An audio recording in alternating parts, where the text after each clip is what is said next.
ಬಲವಾದ ಕಾರಣ ಇದೆ. ಮೊದಲಾಗಿ ನಮಸ್ಕರಿಸಿದ್ದೇನೆ. ತಪ್ಪು ತಿಳ್ಕೊಳ್ಬಾರದು. ವಿಶ್ರಾಂತಿಗೆ ಹೊರಟಿರುವಂತಹ ನಿಮ್ಮನ್ನು ಮತ್ತೊಂದು ಬಾರಿ ಬರುವುದಕ್ಕೆ ಹೇಳಿದೆ ತಾನೆ. ಅಪರಾಧ ಆಗಿದ್ರೆ ಮನ್ನಿಸಬೇಕು.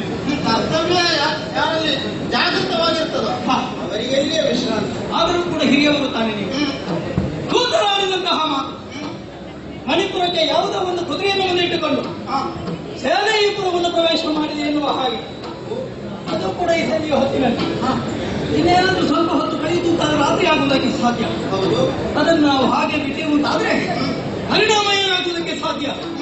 ಅದಕ್ಕೆ ಬೇಕಾಗಿ ನಮ್ಮ ಬಗ್ಗೆ ಕೂಲಂಕುಷವಾಗಿ ಚರ್ಚಿಸಬೇಕು.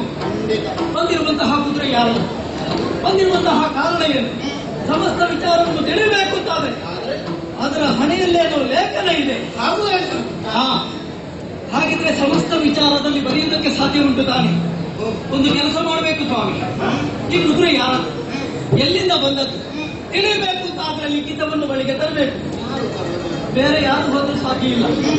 ನೀವೇ ಹೋಗುವುದಕ್ಕೆ ಸಮರ್ಥರು ಎನ್ನುವುದನ್ನು ನಿರ್ಧರಿಸಿ ನಿಮ್ಮನ್ನು ಬಳಿಗೆ ಕರೆದಿದ್ದೇನೆ. ಮಣಿಪುರದ ಮಂತ್ರಿಗಳು ಒಬ್ಬರೇ ಹೋಗುವುದೇ? ನಿಮ್ಮ ಏಕತೆಗೆ, ನಿಮ್ಮ ಹಿರಿತನಕ್ಕೆ ಸರಿಯಾಗಿ 8 ಮಂದಿ, 4 ಮಂದಿ ಆ ಕಡೆ, 4 ಮಂದಿ ಈ ಕಡೆ, ರಕ್ಷಕ ಅವರ ಜೊತೆಯಲ್ಲಿ ಆದಷ್ಟು ಬೇಗ ಹೋಗಿ ಆ ಲಿಖಿತವನ್ನು ಇಲ್ಲಿಗೆ ತರುವ ವ್ಯವಸ್ಥೆ ಮಾಡಬೇಕು. ಅದಕ್ಕೆ ಮಾತಿಗೆ ಅವಕಾಶ ಬೇಕು. ಖಂಡಿತ. ಸಂಪುಟದಲ್ಲಿ ಎಷ್ಟು ಮಂದಿ ಮಂತ್ರಿಗಳಿದ್ದಾರೆ. ಆದ್ರೆ ವೃತ್ತನಾದ ನನ್ನನ್ನೇ ಆಯ್ಕೆ ಮಾಡಿದೆ.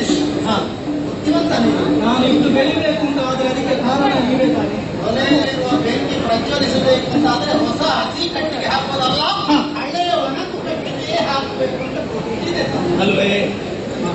ಹಳೆ ಬೇರು ಹೊಸ ಚಿಗುರು ಒಂದಾದಾಗ ಹೋಗಿ ಬರ್ತೇನೆ.